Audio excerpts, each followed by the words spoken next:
Friends ఇప్పుడే అందిన వార్త ఉద్యోగులకు, పెన్షన్‌దారులకు ఈరోజు తాజా సమాచారం అంటూ లేటెస్ట్ అప్డేట్ అయితే రావడం జరిగిందండి. సో, ఆ వివరాలన్నీ కూడా వీడియోలో తెలుసుకుందామండి. వీడియోని చివరి వరకు చూడండి. కంప్లీట్ ఇన్ఫర్మేషన్ అయితే అర్థమవుతుందండి.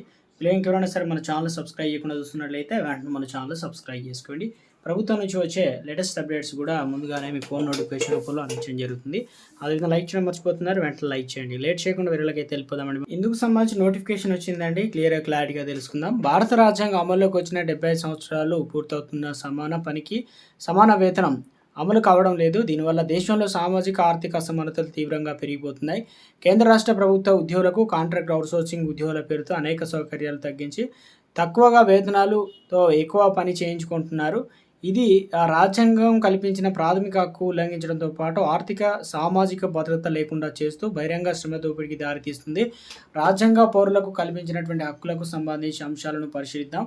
పౌరుడికి చట్టం ముందు సమాన హక్కు రాజ్యం నిరాకరించకూడదని, ప్రతి ఒక్కరికి చట్టాల నుంచి సమానమైన రక్షణ కల్పించాలని ఆర్టికల్ 14(a) హామీ ఇస్తున్నది. కానీ ఒకే పని చేస్తున్న కాంట్రాక్ట్ అవుట్సోర్సింగ్ ఉద్యోగులకు, రెగ్యులర్ ఉద్యోగులకు మధ్య వేతన వ్యత్యాసాలు ఈ హక్కును కాలరాస్తున్నాయి.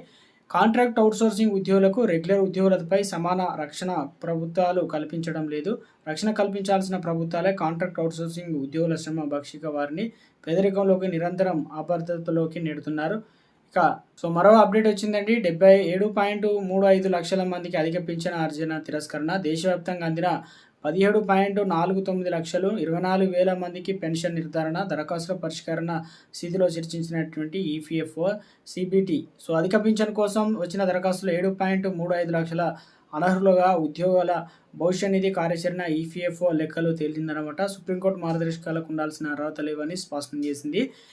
అధిక పింఛన్లు గణాంకాలు ఇలా ఉన్నాయన్నమాట. యాజమాన్యాలు ఈపీఎఫ్ఓ పంపించాల్సిన మొత్తం ఈ డీటెయిల్స్ అయితే మనకు ఒక ఆర్టికల్ అయితే రావడం జరిగిందండి. ప్రస్తుతం ఉన్న లేటెస్ట్ తాజా సమాచారం.